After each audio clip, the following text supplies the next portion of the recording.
Yang saya hormati bersama, yang saya hormati Dr. Haja Ida Fauzia, MSI, selaku Menteri Tenaga Kerja, Bapak Anwar Sanusi PhD, Sekjen Kemenaker, dan semua pejabat tinggi media, semua yang di lingkungan Kemenaker, dan teman-teman yang hadir offline di sini, di pondok kami. Semua yang saya hormati, semua warga Indonesia, semuanya teman-teman kita yang saya hormati. Saya insya Allah isi 15 menit, mungkin itu maksimal. Karena kemarin saya dibilangin sama mbak saya, Mbak Hin, staf khusus di Kemenaker, biar Bu Menteri ketika di Pondok Bahrul Ulum di Jombang. Saya tidak akan memberi nasihat banyak, tapi saya punya filosofi tentang tenaga kerjaan. Tadi sudah disebut bahwa nilai kerja itu ibadah. Agama manapun pasti setuju kalau orang mendapat rezeki atau mendapat kebutuhannya lewat jalan yang halal. Jalan yang halal itu biasanya pilihannya itu ya kerja, terus warisan, terus hibah. Ini penting saya utarakan karena saya nanti akan baca beberapa makalah yang diriwayatkan ulama-ulama top ya, kitabnya Imam Ghazali. Kenapa kita bicara tentang pekerjaan? Harusnya kita ketika dapat rezeki itu asumsi Islam, asumsi kebaikan. Itu to'amul wasid yafi'is. Jadi makanan jatah orang satu atau rezekinya orang satu itu normalnya bisa dimakan orang dua. Wa to'amusna ini yakfi arbatan. Normalnya rezekinya orang dua itu bisa dimanfaatkan, bisa mencukupi orang empat. Jadi kekacauan dunia ini dimulai karena jatahnya orang satu menghabiskan jatahnya orang seribu.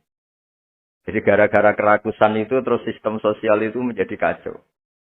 Harusnya itu to'amul wahid yakfi to'amusna yakfi arbatan. Jatah rezekinya orang satu bisa menghidupi orang dua ke atas, jatahnya rezekinya orang dua bisa menghidupi orang empat ke atas.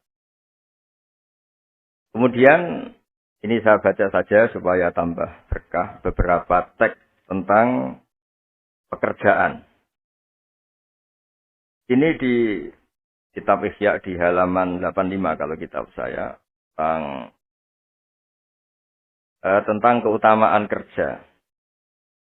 Ini dijelaskan inna minadz-dzunubi dzamban la yukaffiruhu illal hammu fi talabil ma'isyah. Jadi bagian diredaksikan minadz-dzunubi dzunubun la yukaffiruha illal hammu fi talabil ma'isyah. Jadi sebagian dosa itu ada dosa yang tidak bisa dihapuskan oleh istighfar, tidak bisa dihapuskan oleh sedekah, tidak bisa dihapuskan oleh misalnya wiridan. Yang bisa menghapuskan dosa itu hanya kalau kita serius atau kepikiran, hammu itu kepikiran mencari maisha, cari rezeki.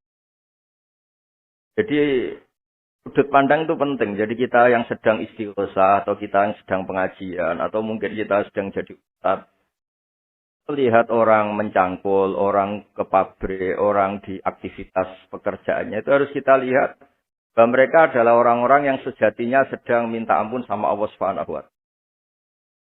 Karena di sistem pekerjaan itu lahirlah satu variabel atau satu apa saja yang positif. Ada hukum sosial karena ketemu teman yang saling pengalaman. Ada ketergantungan manusia sama hal-hal yang halal. Ini yang paling penting. Ya, banyak orang itu diwat itu karena pekerjaannya. Misalnya orang bisa hidup itu sebetulnya karena makan nasi, minum air itu sesuatu yang halal. Jangan sampai orang bisa berpikir, bisa tenang kalau minum narkoba misalnya. Orang bisa kerja karena digerakkan punya anak kecil, punya ibu yang renta atau punya keluarga yang membutuhkan. Jangan sampai orang kerja karena digerakkan oleh keinginan bernafsu karena hal-hal yang maksiat. Hingga status orang yang dagang misalnya atas sirusoduk yufsaru yaumal kiamati ma'as siddiqin wa syuhada.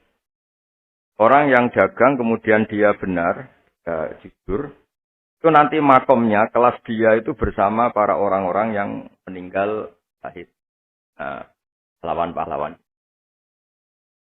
Ini penting saya utarakan supaya cara pandang kita terhadap beragama. Jangan sampai misalnya kita beragama, terus kemudian melihat yang ibadah itu yang datang ke masjid. Ya kita jam kerja, kemudian ada pengajian, kita tidak pengajian itu dianggap salah karena nggak datang di masjid. Padahal kita datang ke pabrik atau ke pasar, nilainya sama, sama-sama ibadah.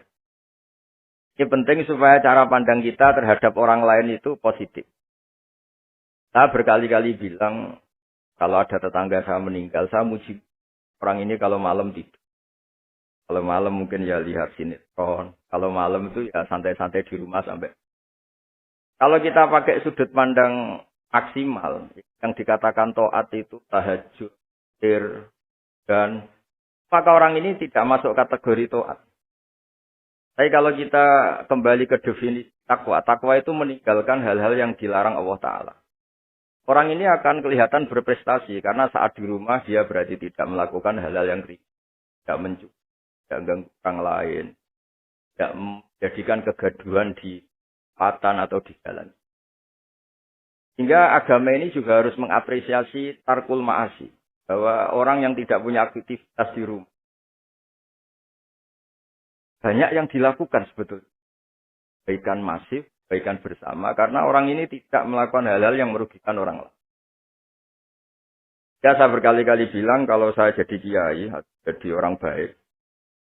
Kalau ada orang yang dermawan, kasih sesuatu ke kita, ya kita senang karena kebaikan itu diapresiasi.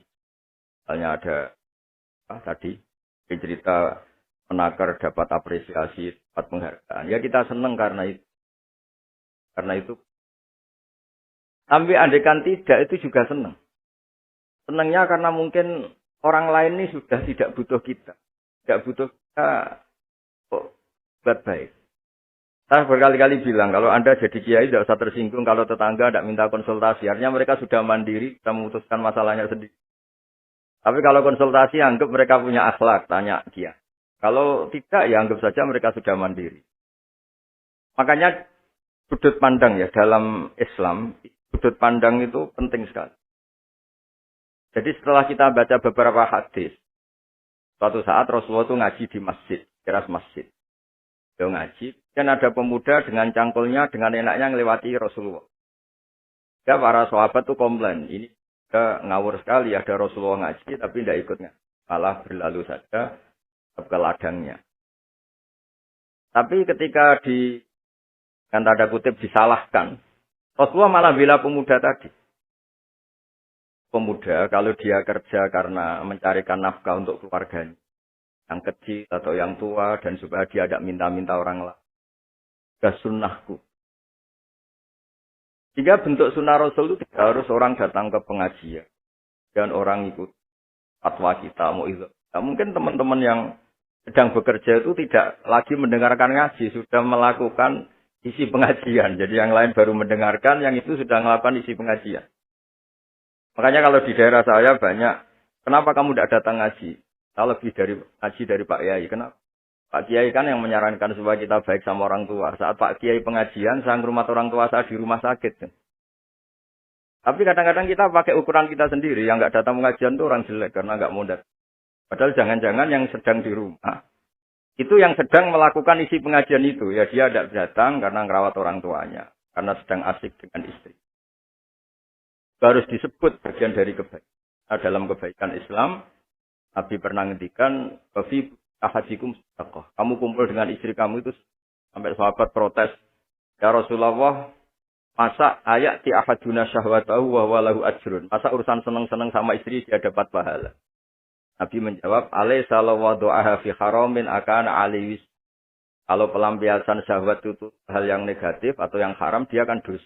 Ketika meletakkan yang benar, dia. Jadi pahala itu segampang itu. Orang asik dengan anaknya, dengan cucunya, bercengkrama di rumah. Ya pahalanya besar. Karena saat itu berarti dia tinggalkan maksiat, dia tidak dengan. Nah pekerjaan juga gitu. Mungkin orang lain dapat uang karena transaksi narkoba. Mungkin orang lain dapat uang karena kejahatan. Orang lain dapat uang karena menikah. Orang-orang yang bekerja luar biasa dapat rezeki. Harus kita apresiasi. Ya makam orang-orang ini, makomnya itu nanti kalau meninggal ma'asiddi wasyuhada. Orang-orang punya gelar asid. Gelar yang luar biasa dalam khazanah kewalian. Orang-orang yang bekerja itu nanti makomnya seperti itu. Itu adalah inspirasi kita yang luar biasa. Sehingga nanti kita tidak melihat orang lain itu, wah, wong kok kedudukan tok, orang orientasinya dunia tok, bekerja terus, ingin kaya raya. Ya wis kan. Kita tidak boleh berpikir. Karena apapun banyaknya harta di tangan orang-orang halal, tangan orang-orang baik, pasti efeknya bisa melahirkan pekerjaan, bisa melahirkan kemanfaatan. Dan Nabi kalau musim dagang itu, dari 10 rizki itu 9 berkahnya ada di pedagang. Karena kalau pedagang itu sekikir-kikirnya pedagang, dia harus mengeluarkan uang, bayar supir, bayar satpam, bayar yang ngirim jasanya, dan sebagainya. Ya uang tetap berputar. Tapi sebaik-baiknya Anda kalau tidak dagang, itu mungkin uang ditabung, uang mandek. Ya, potensinya itu ikhtikar. Ikhtikar itu menyimpan. Kalau ngelebih kota tertentu, sekarang oleh. Karena saya nekun keilmuan agama, maka saya hanya cerita bahwa betapa Allah itu ngapresiasi pekerja. Nabi Dawud itu seorang raja, kaya raya. Tapi beliau tidak mau makan illa mingkas biasi, kecuali hasil hanya sendiri. Masyhur itu di riwayat, beliau seorang raja, tapi hanya makan kalau tembikar atau anyaman bambunya atau apalah. Pokoknya dari anyaman bambu itu terjual. Kalau hari itu nggak terjual ya nggak bisa makan. Padahal beliau seorang raja, saking ingatnya. Supaya rezeki yang dia makan, yang beliau makan, mingkas biati. Dari hasil karyanya sendiri. Banyak kiai-kiai guru kita yang secara lahir kaya. Tapi yang untuk dirinya itu sekadar. Bahkan, saking ekstrimnya di kiai itu ada seorang kiai yang pisang. Tanam secara halal. Dan di tanah yang pasti halal. Setiap makan yang Rofahiyah itu ya agak hura-hura itu. Kafaroi dengan makan pisang itu. Satu pisang dibagi-bagi dan dianggap kafaroh. Nah kenapa cara-cara publik itu banyak rofahiyah? Rofahiyah itu begitu. Mungkin kalau kita kiai kecil, atau tokoh kecil, atau siapa saja yang nasibnya kecil. Mungkin kita muassis, kita pendiri. Misalnya ada kiai kecil, kampung tertentu, kita pendiri. Tapi mungkin setelah kita jadi kiai besar itu, jauh diundang masjid itu. Dan kemudian posisi kita mendapat. Yang menjadikan kita harus tawadhu. Seperti tadi syairnya Mbah Mus tadi. Tapi ketika kiai kecil, pendiri masjid, tanah kita dipakai masjid. Setelah kita kiai besar kok dapat uang dari masjid. Mungkin karena kita kuliah tidak pati pinter itu, kelasnya jadi tokoh di pedalaman. Akhirnya kita mungkin, apa di situ yang manfaat? Pikiran, air, apa yang manfaat. Kalau kita kepinteran malah jadi orang yang terus hanya dengan negara itu mendapat, bukan memberi. Nah hal-hal seperti ini harus jadi motivasi semua pekerja. Menteri juga mentalnya harus memberi. Pekerja juga mentalnya harus memberi. Maka dulu banyak negarawan kita bilang hubungan Anda dengan negara itu sejauh mana Anda memberi sama negara ini. Dan berpikir sejauh mana negara ini memberi kepada kita. Itu yang diajarkan guru kita, orang-orang kita, bahwa hubungan kita dengan negara, dengan orang lain itu, yunfikun. Yunfikun itu berkontribusi. Hingga saya ini termasuk kiai yang kalau ketemu orang yang terlalu baik sama saya ini, saya sungkan. Karena hubungannya saya mendapat. Tapi kalau ketemu orang yang lebih lemah, mungkin saya lebih pede. Karena hubungan kita ini memberi. Itu yang diajarkan al-yadul jafir. Bahwa tangan yang atas lebih baik ketimbang tangan di bawah. Makanya saya mohon menterian, semuanya lah. Kita hubungan dengan bangsa kita, dengan masyarakat kita, dengan rakyat kita. Hubungan kita hubungan memberi, bukan hubungan mendapat. Bahwa secara aturan atau secara kultur, karena kita pejabat, kita kiai mendapat itu ya rezeki dari Allah yang kita terima. Cara syukur.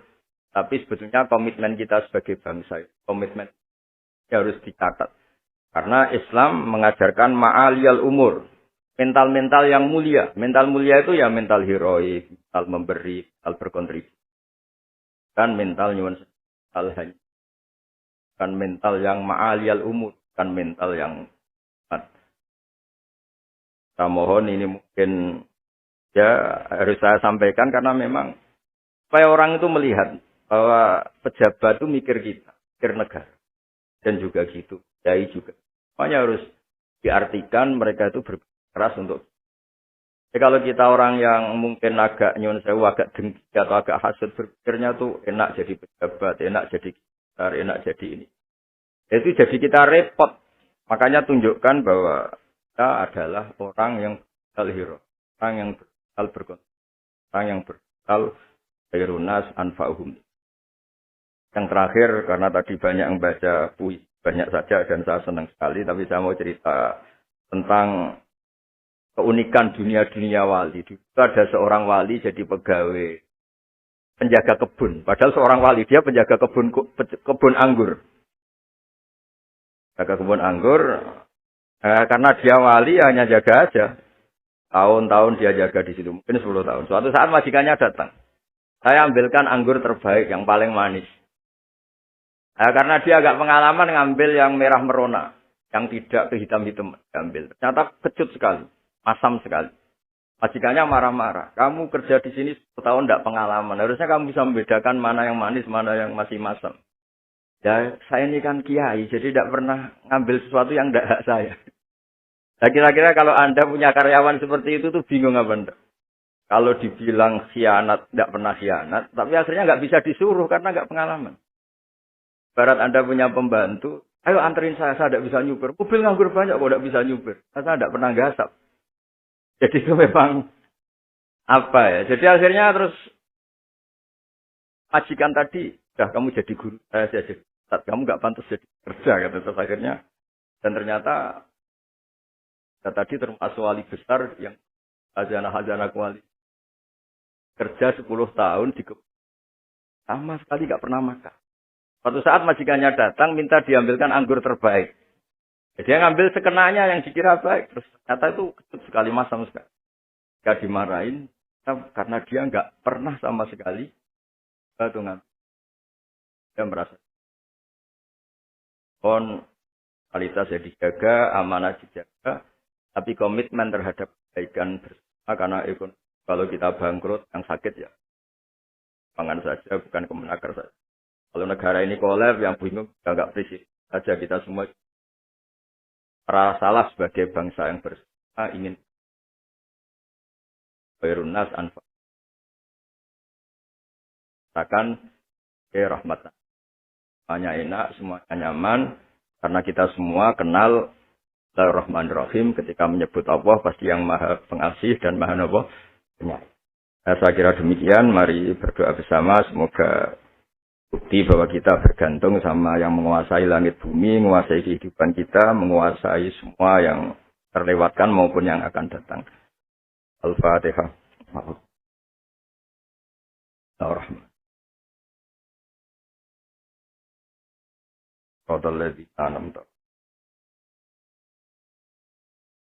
Ahmaduka ya ghafuru ya syakuru masalli wa sallim ala al-bashirin As'aluka bi anna lakal hamda la ilaha illa anta al-hannan al-mannan ya badi'as samawati wal ardi ya hayyu ya qayyum ya dzal jalali wal ikram anta rizquna ya wa husnal muamalati fi ma bayn waj'alna aminin mutmainin alladzina la khaufun 'alaihim wa lahum waj'al baldatana ya baldatan mutmainnat ya'tina ya warisku karahatan warzuqna insyirahus sadri laka warzuqna salimin ghanimin wa'afin min kulli bala'id dunya al akhirah wa qana atina fid dunya hasanah wal akhirati hasanah. Sallallahu alaihi wasallam Muhammad sallallahu alaihi wasallam subhana rabbika rabbil izzati amma yasifun salamun alal mursalin alhamdulillahi rabbil alamin.